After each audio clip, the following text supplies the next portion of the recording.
Now will we see the magic?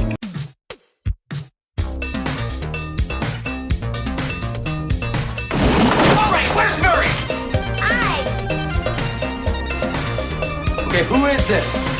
This is Jesus, kid. Know then that it is the year 10,191. Yes, we are bored. We're all bored now. Hi, good night.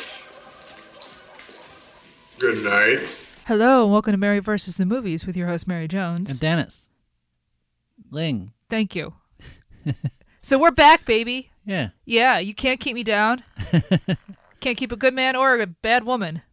So here I am. And yeah, we are going to watch a movie that I don't know much about. I mean, I know a little bit about, but I feel like I've told this story before. yeah, well, you know what? I don't care because people don't listen to every episode. All right. So you have to tell it again. All right. So here's the story. Wait, hold on. We are watching a movie called Deathtrap. Yep. Deathtrap stars Michael Caine. Mm-hmm. All right, that's good. Not always. I mean, at some point, we're going to cover Jaws 4 and probably blame it on Rio. Can you do a Michael Caine impression? No. I honestly thought about it for a split second. I went, no, I can't do a Michael Caine. Can you do a Michael Caine? No. Thank you. I'm glad that we know our limitations. There's people that have done them, and We are not save them. it for them. Yeah. But so you have a story about this movie, Deathtrap. Here's briefly what I know about this film. It is some sort of murder mystery, maybe? Yeah, I think it was a play. Yeah. And so to me, this sort of feels, it's like a murder mystery, black comedy, but not comedy. Do you know what I mean? Yeah. Yeah. And I don't really know anything about it. Like, this feels like it's something in my wheelhouse. I love the movie The Last of Sheila. Do you know The Last of Sheila? Yeah. Yeah, great movie.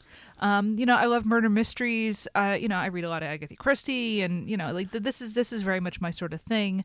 So I'm all in, but I don't really know anything about this particular film. For whatever reason, it passed me by.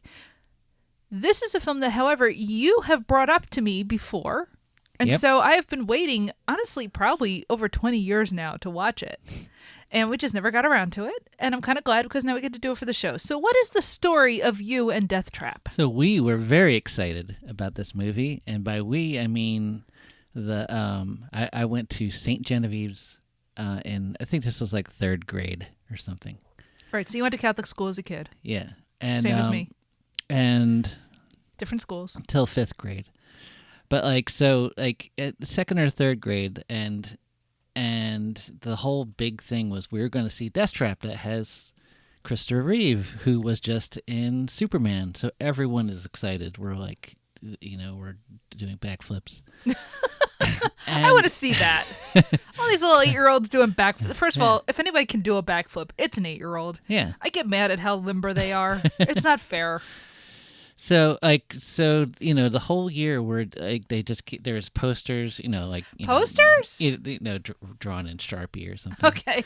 But Deathtrap starring Christopher Reeve, and Here's the thing. You're going back to, this would have been the early mid 1980s. Now, they're not showing this on VHS, are they? Or are they showing like a film? actual film. Yeah, exactly. Yeah. This is a thing that used to happen.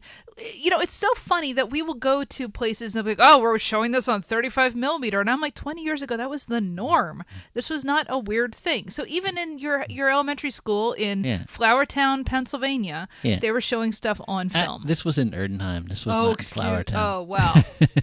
But Huge difference. So and I think first through it was like a 1st through 8th grade type of deal, and I think all of us were going to watch it. And it is hard to find a film that's going to appeal to everybody from first kindergarten, whatever, to 8th grade. But Superman Superman would do it though. I mean, I love the original Superman. Yeah. And I haven't seen Superman 2 in a very long time, but I remember really liking it. So. And the thing is, Superman, he can't die because he's Superman. But now he's caught in a death trap. So we got to know what this is all about. Yes. So finally, the day of, the morning of the film, everyone's been buzzing the whole time because, it's Catholic school. There's nothing fun. Kids love Michael Caine. I know. And so suddenly, like silence. Nothing. Like it's like, well, when is it? When is it? And so instead of like the whole school going to watch this movie, our class was like brought into this one room to watch The Cat from Outer Space. And So they canceled the movie. yeah. The nuns decided you're not watching Deathtrap. Right, but they didn't say why. Right. No one. There was no explanation. They just said, "We are not watching Deathtrap." And Okay, so first of all, let's just explore the fact that they saw that Christopher Reeve was in a film, and it was called Deathtrap, and they're like, let's show this to children. Yeah. The title alone should have been the clue that, hey, don't show this to children. You know, that the first graders don't need to see a movie called Deathtrap. Like, I know, Gen X, we were so hard, we drank from the hose. But no, you don't get to see the movie Deathtrap when you're 6. because I think, for one thing, there's no internet. There's no, you Yeah. can't research these things. You know. Excuse me. Are we just going to ignore the works of Roger Ebert and Gene Siskel? Like, what are you gonna do? Like, Watch PBS. but you have to wait for it to show up. and Those everything, nuns have and- PBS. Let me tell you something. They know all about that stuff. But go on. So anyway, so instead we watched The Cat from Outer Space. Is this the time? It's like a Disney thing, so we were bored through most of it, except the one time when there was a problem with the film, and so they played it backwards, and so watching a cat run around backwards was a delight for all of us. And so we forgot all about Deathtrap after that, because we saw a cat run backwards. So you don't probably remember much about the movie The Cat from Outer Space, but you do remember the cat running backwards. It had like a color, Yeah. and that was. Was this one of those movies that like stars Dean Jones? It's like, yeah, a Disney, like Flying Oddball. Oh Yeah. God. I am fascinated by that era of Disney film because it's not good, and yet it was kind of ubiquitous even into the 80s when I was a kid. That stuff was still on television. Like you could not turn on the TV on like a Saturday afternoon and Herbie the Love Bug would be on. I don't remember the cat talking. I think it just walks around and stares at people. Okay. Which is a very cat thing. I was gonna say, honestly, if you told me cats were from outer space, I'd go, yeah, that's fine. Yeah. So did you ever then go and see Deathtrap? So there were two movies that lived in my brain that I hadn't seen at St. Jen's. There was that, and then there was Mad Max. Wait a minute. Because everyone was excited about Mad Max, and this one kid, Dave Marasco, he said, "Oh, I saw it last night," and he jumped over like 13 buses. Wait a minute. So we're all like, okay, so Dave Marasco saw it, and there's a scene where he jumps over 13 buses. Wait, no! That's not Mad Max! That's Evel Knievel! So there's these two movies that I'm like, well, I have to watch these movies because, I have to know why the nuns didn't want the one. And then the other was, I have to watch the 13 buses. And I watched the whole movie through, and there was no... No! There's no 13 buses! But the thing is that, like, I can understand how kids would be like, oh, that's what's going on in that. Of course he's just going to jump 13 buses, because that's all we know. Can you understand? That is your impression of Mad Max? Really? I'm just saying, as a kid, you have no context. You just know it's cars or something, and maybe you saw a motorcycle in a preview in a... Remind me, and I hate to say this because I've seen both movies. We own both movies. Yeah. I can never remember which one is Mad Max and which one is Road Warrior. Mad Max is Toe Cutter. That's the first one. Yeah. Okay. It's remember whatever, It's extremely New York Australian. in the night sky. Yeah. And there's grass. It's not desert. No. It's just That first film is fascinating because the apocalypse is kind of happening. It hasn't happened yet. Yeah. Yeah. Okay, so this is the first one. It's like America 2025. Well, I wasn't gonna say it, but But it has this great soundtrack from Brian May. Yeah. I love it. yeah. No, look, I love all the whole Mad Max. Look, George Miller, the Yeah. god, whatever. So, look, the man made Mad Max, and he made like Babe. Yeah.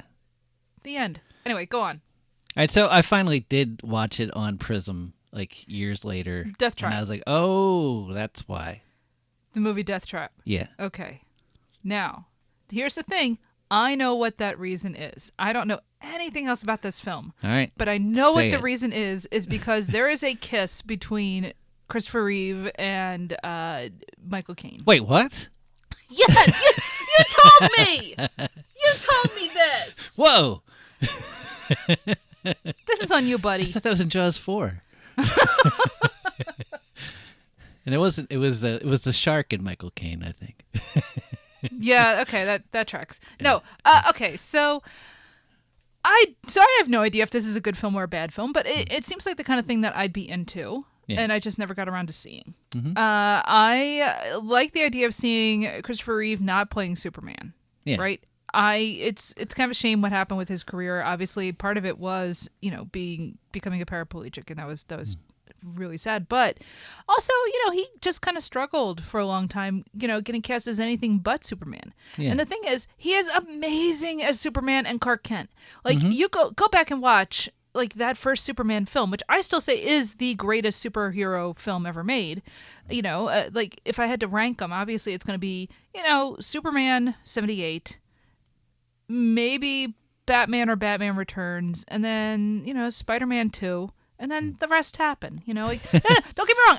I've watched them all. Like, don't get me wrong. I watch all of these films, even when I don't like them. I still watch them. All right, what's your favorite MCU? My favorite MCU is probably the first Guardians of the Galaxy. Okay. Yeah. Yeah. No, that's great. Mm-hmm. That kind of, I think that's fantastic. Boy, it's funny you asked that. Like, I'm trying to think, which ones have I actually watched more than once? And there are. I feel like sometimes, like, when I look back on them, it's a little bit like a J.J. Abrams movie where I'm like, oh, yeah, I liked it when I was watching it, but when I thought about it, oh, that was really dumb. He has a new one coming out, too. No. Yeah. I'm not watching Scotland. I don't care. I'm not watching it. I am not watching another JJ. You cannot make me watch J.J. Abrams again. I am still angry about what he did with Star Trek. Yeah. Honestly, I'm still mad about what he did with Star Wars. Yeah. Frankly, keep him out of the stars, ground him, put him under the ground if we have to. Make him only make movies about mole people. That's right, it's not a death threat. Make him movies about the subway. I don't care. I just don't want him in the stars anymore. Okay.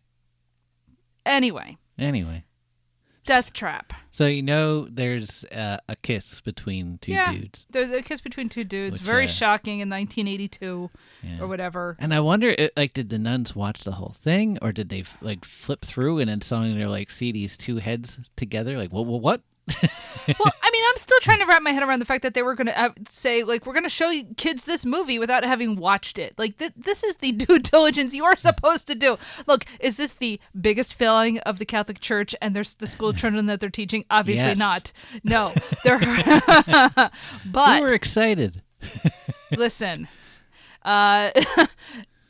it's not the top of the list, but boy, what were you thinking? So, yeah, I don't know anything else about it. Yeah, they have a kiss, whatever. It's the 80s. So what do you think it's about? I mean, I assume that there's some sort of a murder mystery. I mean, I'm going into this assuming that's what this is. I don't actually know, but the clues that I've picked up is it is, I brought up The Last of Sheila, right? Mm-hmm. Which is a great film made by Richard Benjamin? Richard Benjamin is in it. Didn't he write it? No, it was written by Stephen Sondheim. Oh, that's right. I knew it was something weird about who wrote it, but yeah. Yeah, and oh God, what's his name? Psycho. Perkins. Anthony Perkins. Yeah, they wrote it together. They were like an off again couple. Mm-hmm. And they loved murder mysteries, and they wrote one, and it's fantastic. Oh my God, cool. If you have not seen The Last of Sheila, go and watch it. It's great. It was a big influence on Glass Onion, yeah. But the original is fantastic. It has what's his name in it, who is just what's his name? Lovejoy. Deadwood. What's his name? McShane. Yeah. Ian McShane. Ian McShane. Yeah. Oh, he's great in it. Yeah. Love him. From Pottersville. Pottersville's own. Look, Pottersville's not a good film, but I am fascinated by it. Yeah. So anyway, look, Deathtrap. I assume it's a murder mystery. I assume it's something in the vein. I'm not saying it's going to be like The Last of Sheila, but I think it's going to be. Look, we watch, Columbo. We watch, Poker Face. I watch The Rockford Files. I love a good murder mystery. I don't know if it's going to be quite that. It sounds like it's probably very British. Right? I don't know why I get British vibes other than it's got Michael Caine. That doesn't mean it's British, obviously. But I like you bring up it may have been a play at one point. I associate, mystery plays with the Brits. Maybe that's just the Mousetrap just rearing its head again. But so I don't know. I assume it's something like that, which is totally my thing. I'm really into it, and I don't know. I'm kind of excited to watch this. Okay. Do you have anything else? Do you think there's a dog in it? There might be a dog wandering around, but I don't think a dog is significant to it. Okay. Who do you think lives and dies? I bet. Who do you think their characters are, by the way? That's a good question. Just going off of vibes, I am sure that like Michael Caine. Oh wait, now this is probably just me thinking about Dress to Kill, but I think Michael Caine's the killer, and Christopher Reeve has to escape his grasp somehow. Okay. Again, I'm probably just thinking about the movie Dress to Kill, which is it a problematic film now? Absolutely, but yeah. I don't know. But that's kind of what I'm guessing. Do you think one of them is a detective or a? No, I think somebody else is a detective. Okay. I think the detective is not one of the two. Howard Hessman comes at the end. It's a shame we can't cover Clue for the show because I do like Clue. Yeah. No, I don't know. Yeah. Okay. What's the body count, do you think? I'm going to give you at least 3. Okay. Yeah. Let's see. Is there an angry dad? No. Is there a hot car? Maybe. Is there a love triangle? Yes. Okay. But I don't know if it's like the two of them and a chick or the two of them and another dude. Okay. But I think there's a love triangle. Just because it's a murder mystery, there's got to be a love triangle in there somewhere. Right. The best ones have one. Where do you think it's set? England. It might not be. I might just be thinking about the fact that he's in Remains of the Day. Oh, okay. Oh, yeah. Yeah. You're just using his character. I am. I'm just, I mean, a little bit. Yeah, I admit. So. Okay. Anything else? No. Do you have anything else? I really don't. Okay. Yeah. No, I'm just excited to watch this film and to get back into doing the show. I know we did not really take much time off, but Dennis, I just want to put it aside. Dennis got my old laptop, the one that I ruined back in December. He got that back working. He is, he replaced the keyboard. He did a whole bunch of stuff. So we are able to record again, and I am so excited about this fact. And Dennis, you are the savior of the show. You are the king. Well, thanks. The goat. And you know what? I'm still like it's a little weird how the word goat has like completely changed in my lifetime. Yeah. Like it meant the exact opposite when I was growing up. It would not be a comment, like a compliment. No, it would. Time is a funny thing. Yeah.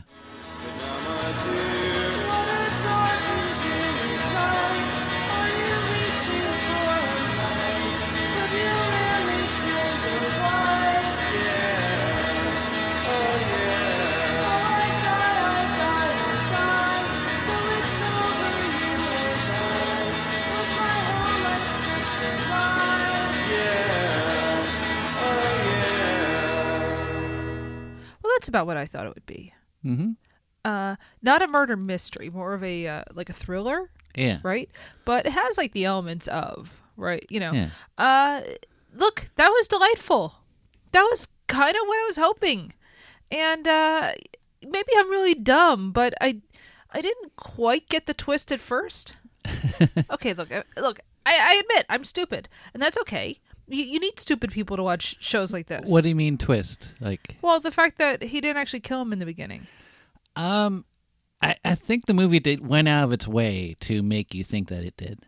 Right. Like it didn't really kind of leave breadcrumbs saying like, oh, he's actually not killing him. The movie is trying to fool you rather than.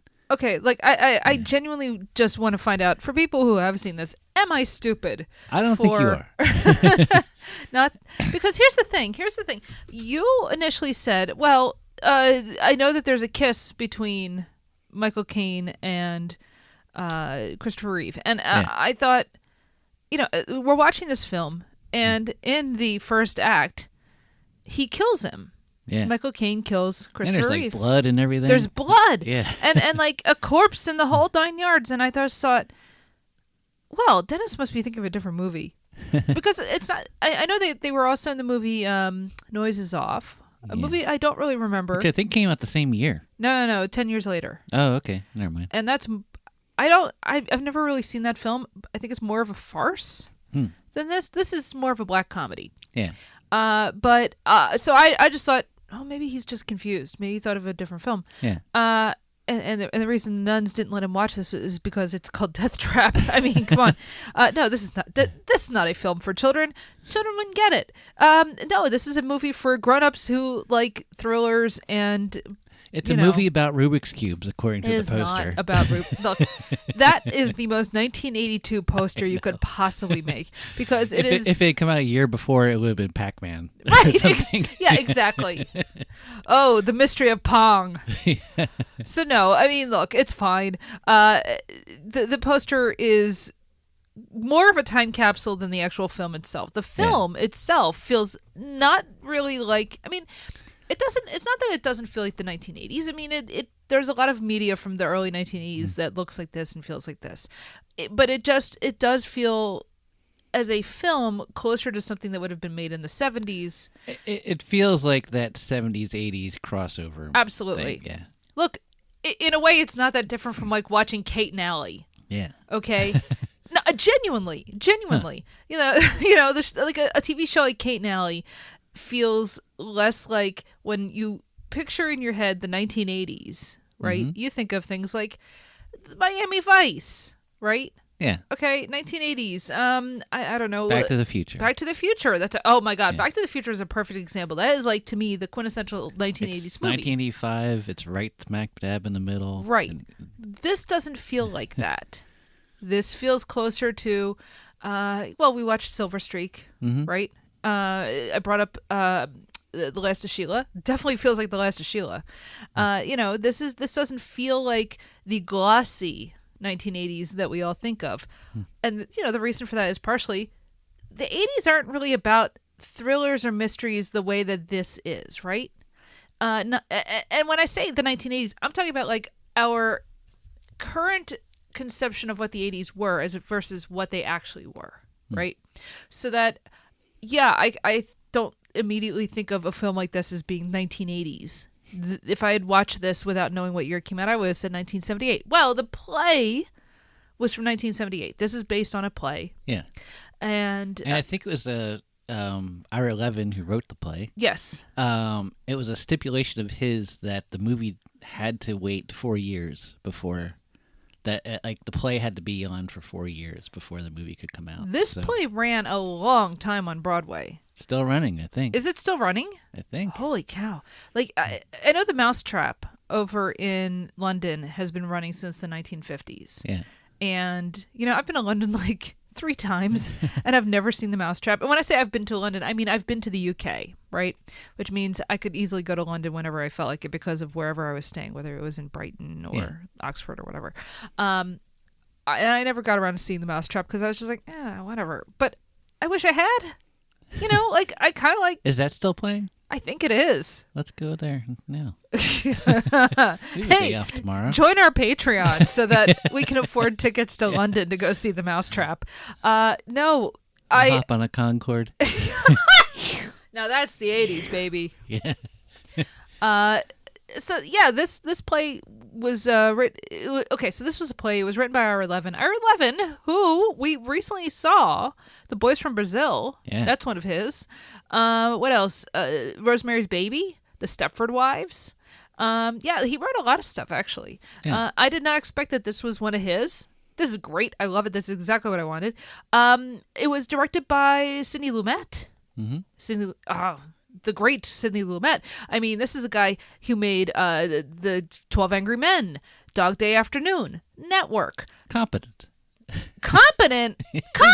Pretty good. Pretty good. Hey, man. He's great. And so if you're going to like dramatize a play, right? Yeah. He's the guy to go to because this guy knows how to turn what could be very stagey. And to be fair, this does feel like a play. And it feels like a play because it has a very small cast of characters, right? And it mostly, almost exclusively takes place in a living room. Yep. So you have like a beginning and a very end that are set on Broadway. And those... maybe they would just happen, in front of the curtains before the actual, play gets started. This does feel like a play. And the I think the stage in the movie is from the actual play. Right. Yes, because the movie does end with a stage. I guess it starts with a stage too, but it's probably all the same thing. So I mean, it's very canny of them to just use the actual Deathtrap stage at the beginning and end of this film.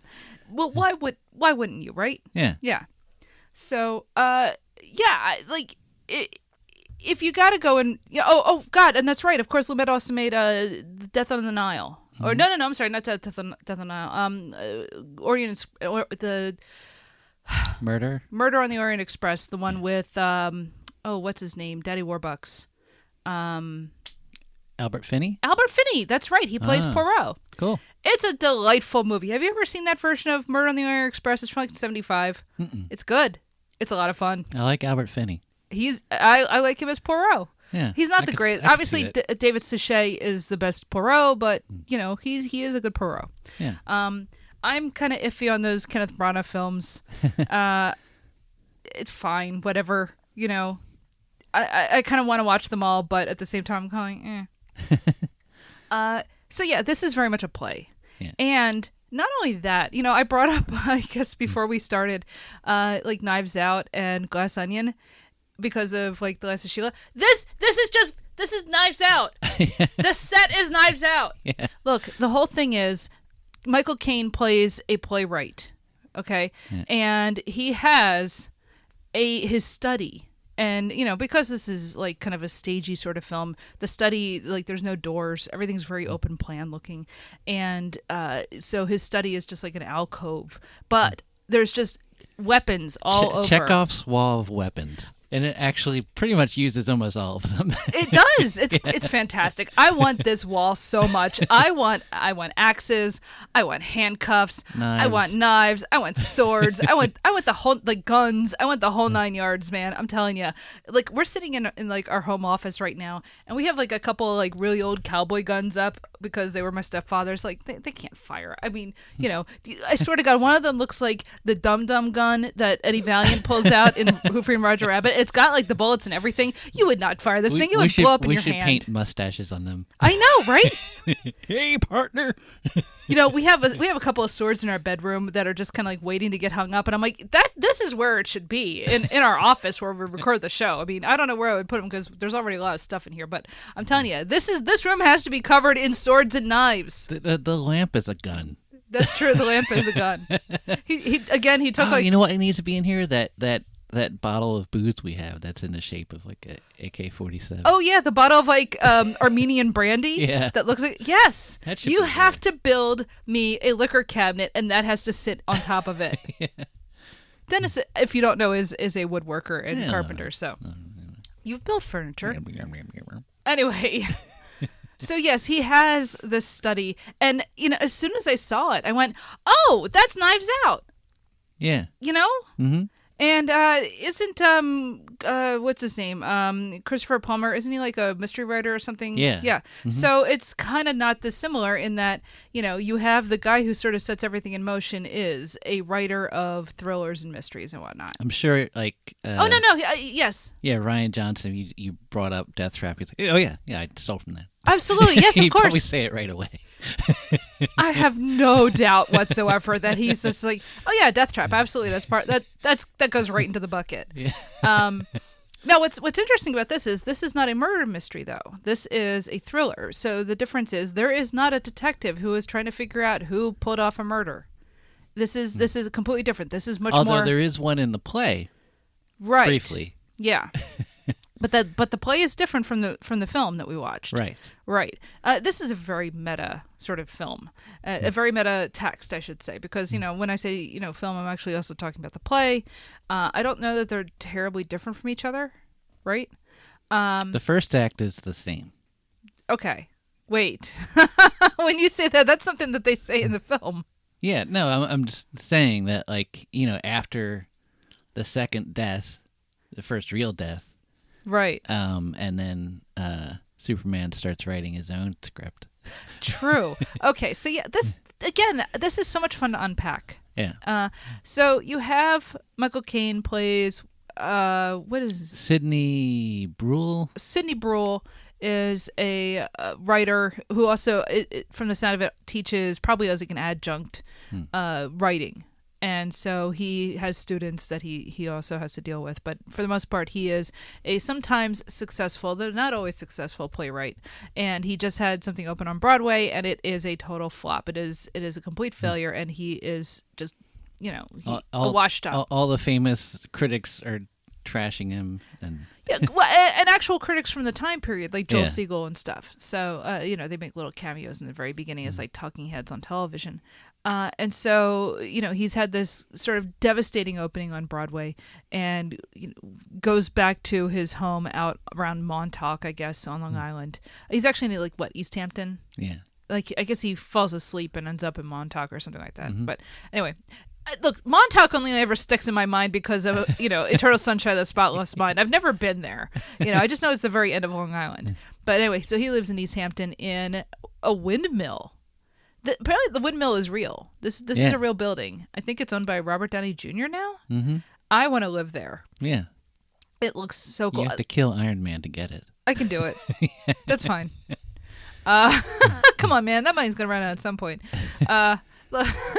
So, but obviously, like, everything we're watching is just on a soundstage. They're not, but there is actually this windmill that they occasionally are outside of. But for the most part, it all takes place inside the house. Yeah. So he has a wife. And that wall of weapons is at the base of the windmill. Yes. Because just how that's. Right, so the base of the windmill it's like a house with a windmill, and most of the houses, it's got chairs and whatnot. I love plays and movies of plays that have a set like where everything is. Yeah, there's where the fireplace is, where the desk is, and so like Wait Until Dark. Yes, there's something about how fixed this location is. That's I don't know. I like that in movies and plays. Well, it helps it, especially for something like this type of story or Wait Until Dark, where you become familiar with the geography of the stage and how things are blocked. You know what stage blocking is. Yeah. So that you are, you're never lost when you're watching it and trying to figure out, well, wait, where are they right now that they're doing this thing? This is something that I think films have lost as film gets so far away from not just theater but from physical staging, and it just becomes people with green screens, that you lose a sense of place for what you're watching, and you lose a sort of reality and a geography.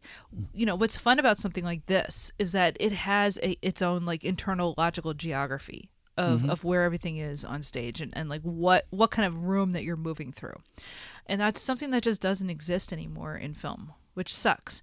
Now, granted, you have to have that in this because it is all just in one space, really. There's a couple scenes upstairs in the bedroom, and that's fine. But for the most part, you are in this one space. But even that, a lot of newer movies, they just separate it into rooms, and you don't even know where the room is. Oh, and look, television is terrible about this because I remember seeing a diagram somebody drew out of what the house in Golden Girls would look like, and it was a bizarre geometry. Or the Seinfeld. the Seinfeld or Frasier or any of them, like their actual geography doesn't make any sense whatsoever. Yeah. You know, I'll say this for Friends. At least it's like kind of like this one big open box that you know, Monica and Rachel and all live in. Yeah. Like, at least that kind of makes sense as a loft apartment, but everything else, maybe not financially, but I do love how they had to eventually explain, like, oh, this was my grandmother's. We're totally like, you know, run control, because otherwise it makes no sense whatsoever. Yeah. But so I like how, yes, as you say, this has a definite like geography that you actually kind of want to orient yourself to, because, you know, how it plays into even just how they start reading stage directions at each other at different points. So he has a wife played by Dyan Caine, and she is obviously the money that's been supporting him this whole time. my financier. Yes, exactly. I would love to know what Mel Brooks thought of this, because this actually kind of seems like something that he would enjoy. Yeah. You know, because, you know, it was made by Lumet. If it was maybe a little less stagey, I could see Hitchcock taking a whack at a story like this, right? But so yes, so he has this wife who is, you know, she's sickly. She doesn't go into the city with him. She just kind of stays at their house, and she's obviously got like a whole bunch of health problems. But she's also the money behind the operation, and he comes home and he's just like, yeah, I had this horrible play, and this is all falling apart. And he starts going through like the scripts of these students that he had at the last semester seminar that he taught, and he just starts complaining about how there's this one perfect script called Deathtrap, and this is, it's just, he's completely frustrated by the fact that like this is like kind of a perfect play versus this terrible play that I just put on. I should kill him. Yeah, exactly. And the thing is, it's like pretty much 5 minutes into the movie, he's already plotting to kill him. Yeah. He's just like, I'm going to call this guy up, I'm going to invite him here, and I'm going to kill him and steal his play. Yeah. And she's just like, wait, what? Are you sure about this? And he's just like, yep, no, this is great. This is going to totally work.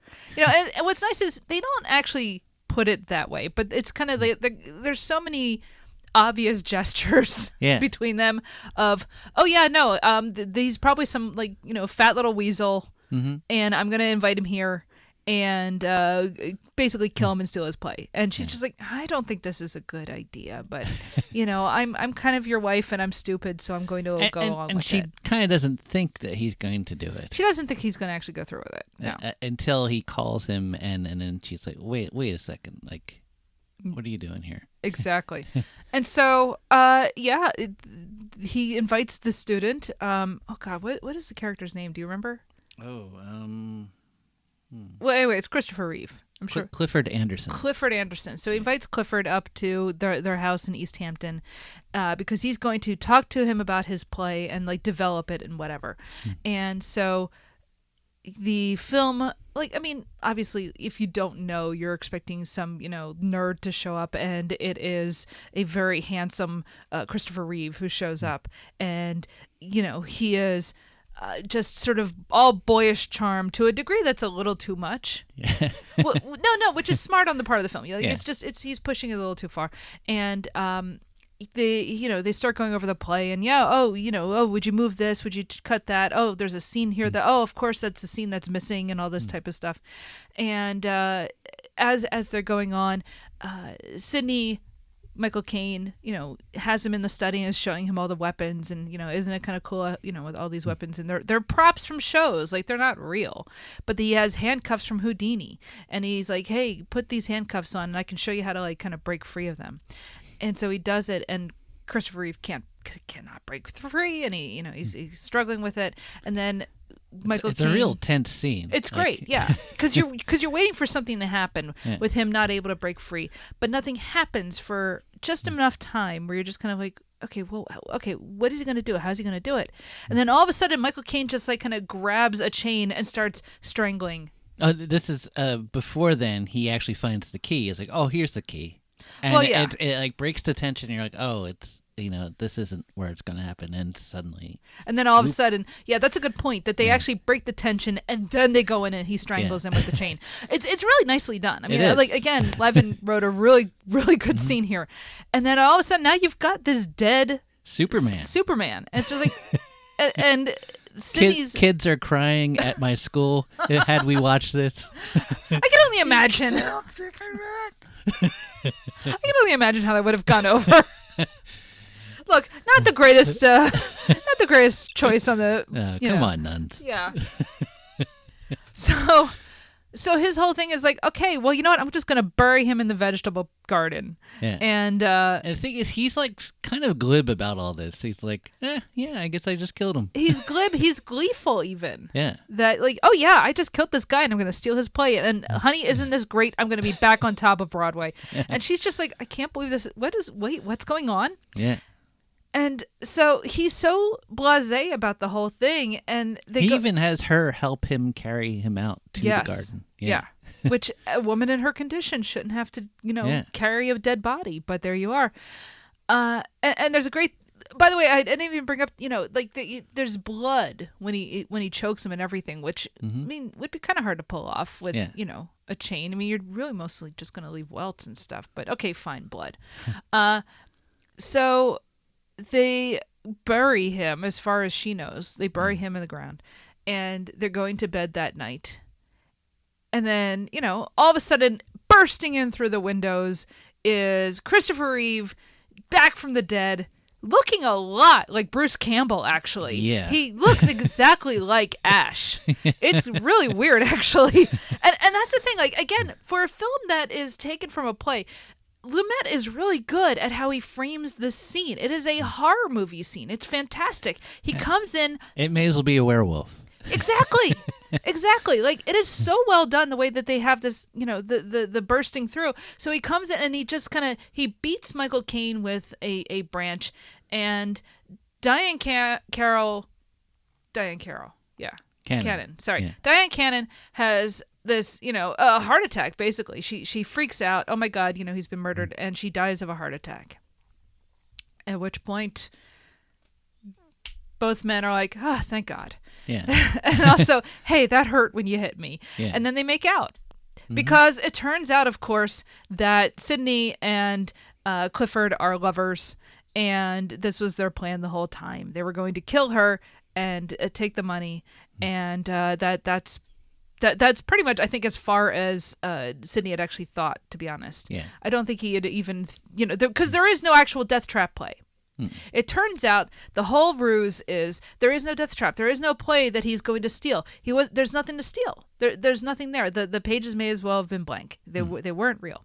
And now, this is, of course, that's the end of Act 1, is it turns out, this was all a ruse to just kill her for her money. Okay. Act 2, obviously, is they are now living together, and Clifford is his personal secretary. They have a double desk. Yeah, it's what they call a partner desk. Yeah. Which is a real thing.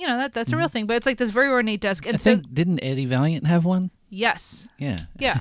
Actually. Once again. Look, if the whole movie is just a... If I'm not thinking about Who Framed Roger Rabbit, am I even alive? So, they move out of his study away from the weapons, and now they're kind of into the, because again, it's like an open plan. It's a play, but they're down in the living room and they're working together. So they both have their typewriters. We didn't even bring up the neighbor, Helga Tendorp. So before the murder happened, they have a next door neighbor who is this German woman who is psychic. And so she had come in and she was like having all these visions of like a murder's going to happen here and, it's going to be terrible and all the rest of it. But, everything just seemed kind of weirdly like things would kind of match up but not match up and whatnot. She just would walk to places where the attack happened and she would say, pain. Yeah. And then she said, a tall man in boots will attack you. A woman who will hold a knife that had been held by a beautiful actress or something. And yeah. And it's all kind of like, vaguely she's psychic type stuff. Yeah. And nothing quite, makes sense, but it's all kind of like close enough. Mm-hmm. So that was before the murder.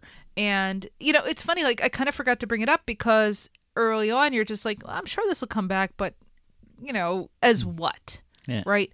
It doesn't really, make a lot of sense. Why is there this psychic lady? See, I since it's my second time watching it, I was like, oh, they're just breadcrumbs. Oh yeah, well, of course it's a breadcrumb. Yeah. That's the thing. It's a type of movie Yeah. she is a breadcrumb. Mm-hmm. The lawyer who shows up in the second act is the breadcrumb. Yeah. So yes, Sidney's lawyer shows up and says, basically, hey, you've got this guy working for you, and that's fine. By the way, yeah, your wife left you a whole lot of money, but you might want to get everything checked out.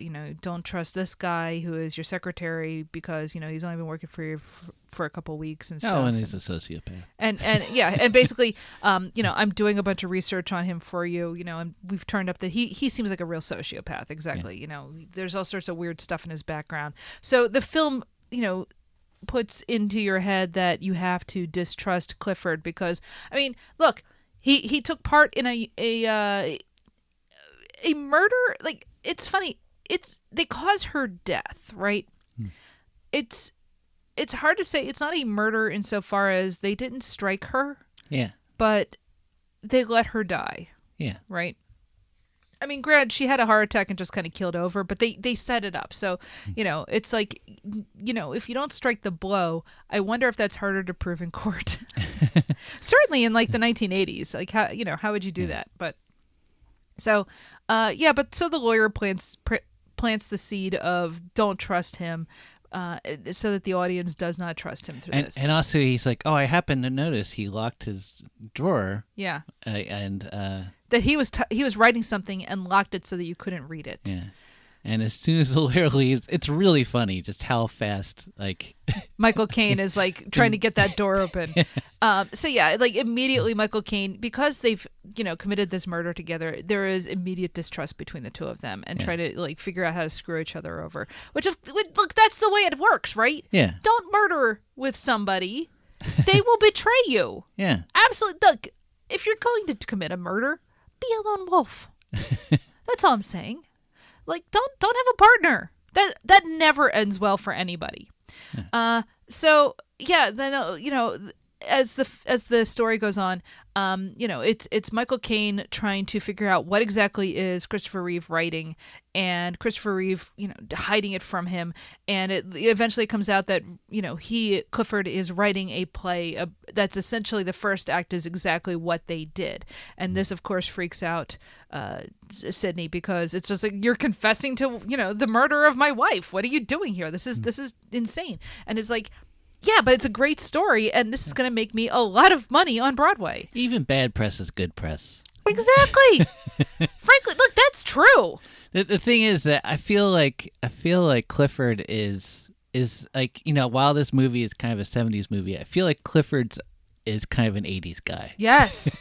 Oh, definitely. Yeah. He would totally understand, the 80s, get what you can while you can mentality. Yeah. And a little American Psycho-ish. Yes. In a way. Yeah.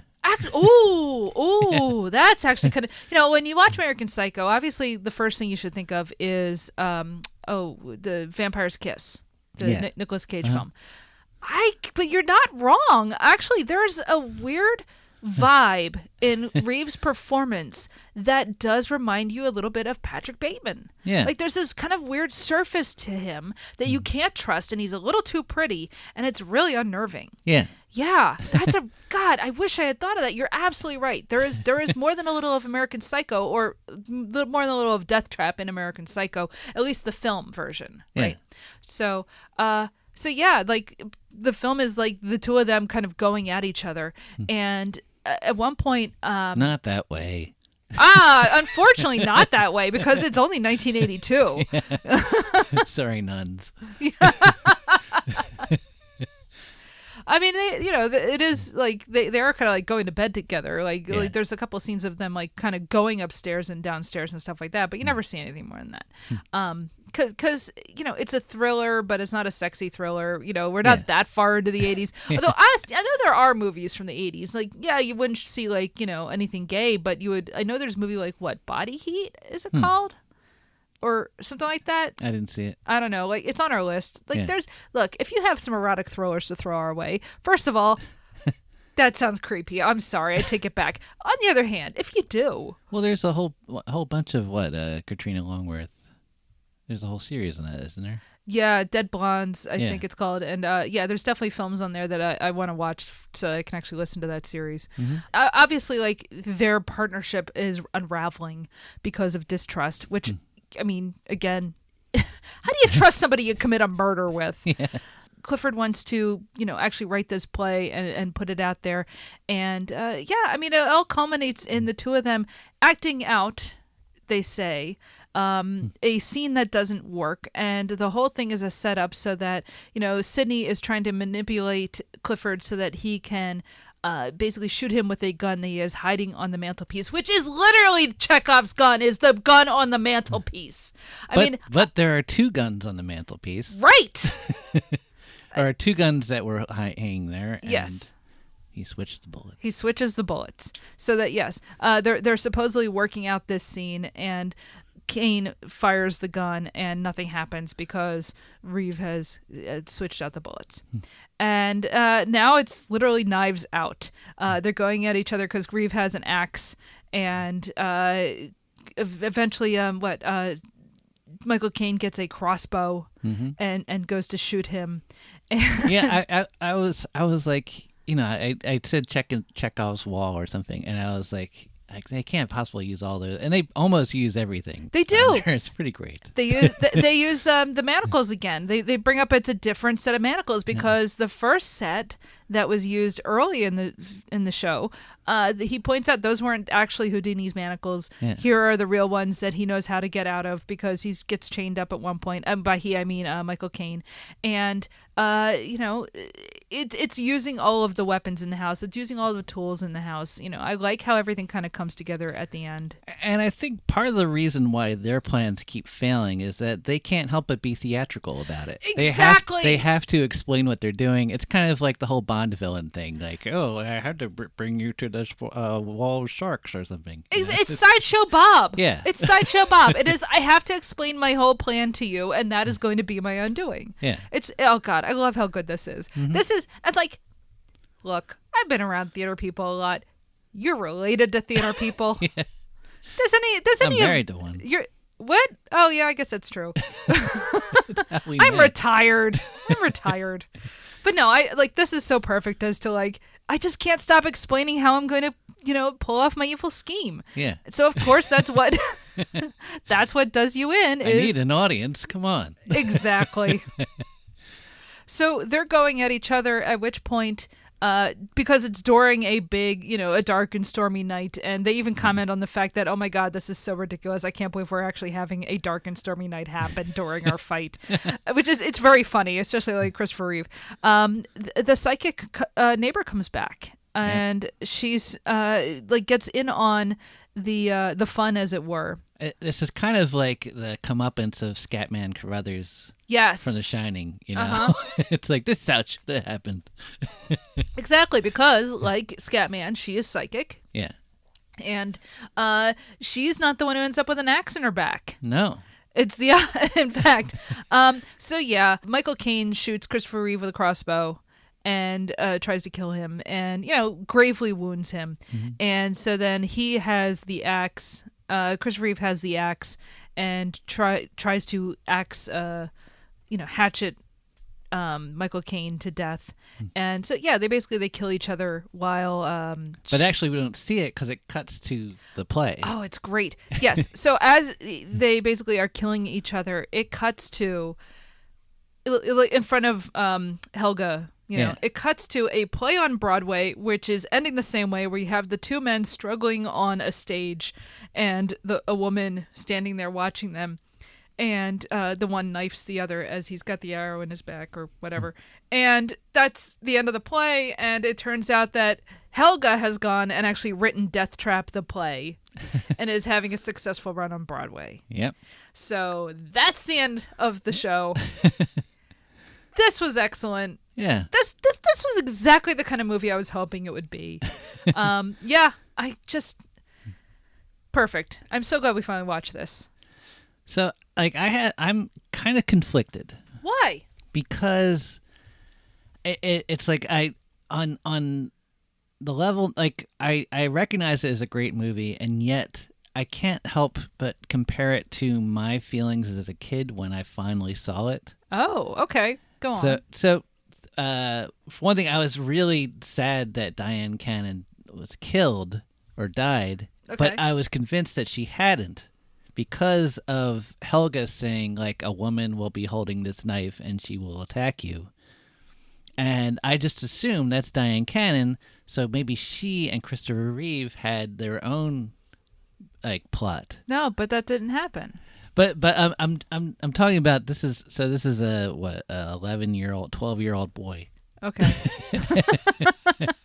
And I like so much of the movie like went over my head, and I'm like, and so like of course I'm sad that Superman gets killed twice. Yeah. And as a kid, I just watched it just for Christopher Reeves, because you have a star, you just keep wanting to watch that star do the exact same thing over and over again, because that's America.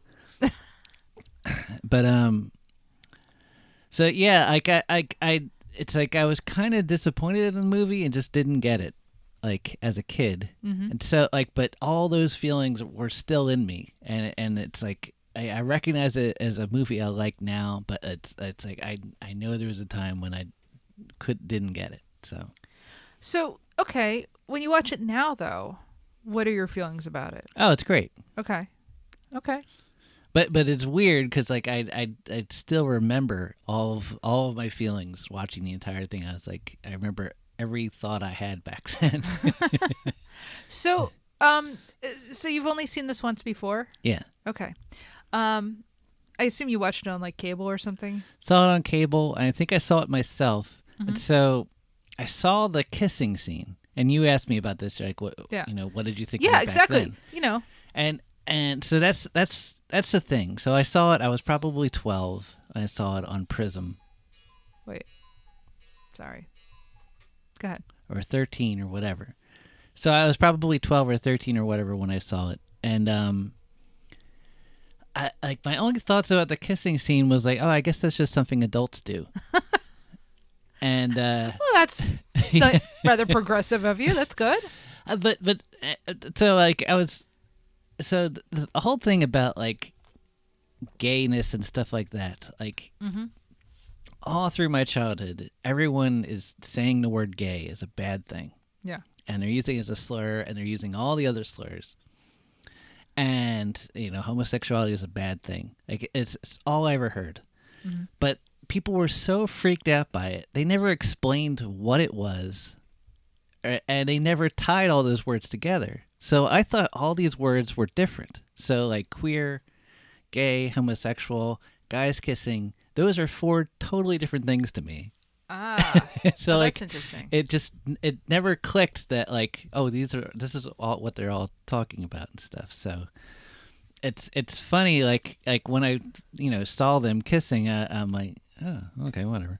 And like I had no idea I was supposed to be shocked by that or something. So that's interesting. Yeah. When did you find out what being gay was? Probably high school. Okay. Probably Nick like finally talked me around or something. A friend of yours, yeah. A friend who came out eventually. Yeah. But okay. Yeah. Okay. But and eventually I went to art school and like almost everyone I knew was gay. So. You were the one straight guy in art school. Pretty much. Yeah. I mean, in my circles, for some reason, I just kept being friends with gay guys. Yeah. No? Or girls. Mm-hmm. And dating the gay girls too. Yeah, it just worked out that way. So yeah, no, that's interesting though that you didn't have like a firm concept of Yeah. Like what I find interesting with this film is, I mean, yeah, it is sort of, I don't know, there is a bit of a trope of like the evil gay guy who and they're both in this, but. I kind of love just, murderous twink. Yeah. Like, it's like, I really love Christopher Reeve in this. But what I also really enjoy is how kind of schlubby deep down Michael Caine is. Oh, yeah. He is. And let me tell you, when they say in this film, oh, he's 46 years old and washed up, did that take me out of myself? Oh, a little bit. Because how old am I, Dennis? Yeah, that freaked me out. Yeah. I mean, it's a good movie, but I was just like, oh, God, yeah, are you knifing me now? Come on, man. But just like the look on his face when his play is failing in the beginning. Oh, yeah. Like, oh, man, that is... Oh. He is a wreck. I felt that. I looked at that. I was like looking in a mirror, baby. Woof. I'm not saying, I'm going to give you a heart attack, but no. No, so look, I thoroughly enjoyed this film. This is great. I would watch this again. If it's still on Broadway, I'm going to go see it. I don't know if it's still on Broadway, but look, I have a revival. Yeah. One of the local playhouses, put this on. That would be cool. That would be great. I would love to see that. Again, your aunt directs a lot of like community theater, and often She has does something come out next year. she's got something coming out all the time, but she often does like kind of murder mysteries or thrillers or things like that. Hopefully I don't know. She's probably done Deathtrap and we just didn't even know about it. Yeah. Which is fine. That I'm glad I was totally surprised for this film. Mm-hmm. So apparently that kiss is not in the play. Really? Yeah, it was kind of. I guess Sidney Lumet just wanted to. Good for him. Annie. Yeah. Hell yeah. And I saw someone said that they thought someone said that that kiss cost them $10 million in the box office. What? Was this not a success? I think it made 19 million, and it was made for a 10 million. So I guess that's a success. Yeah, that doubled its money. That's fine. And there was one story that like. At the kiss, like someone said, "No, Superman," or something. Oh, God. Like that. Yeah. Grow up, kid. I know.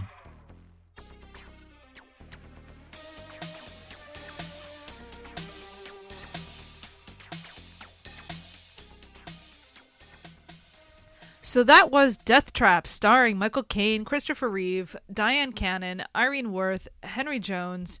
And there's just like kind of some other people as sort of background players, but there wasn't a whole lot of that. Written by Ira Levin and directed by Sidney Lumet. God, this was great. This is perfect. Yeah. All right, you can follow us on social media. We are Myra Vs Movies on all of your major platforms. We are on TikTok, although we haven't done a TikTok in a little while. We gotta get Reggie out of retirement. He's not on retirement. He's on vacation, and we gotta bring him back.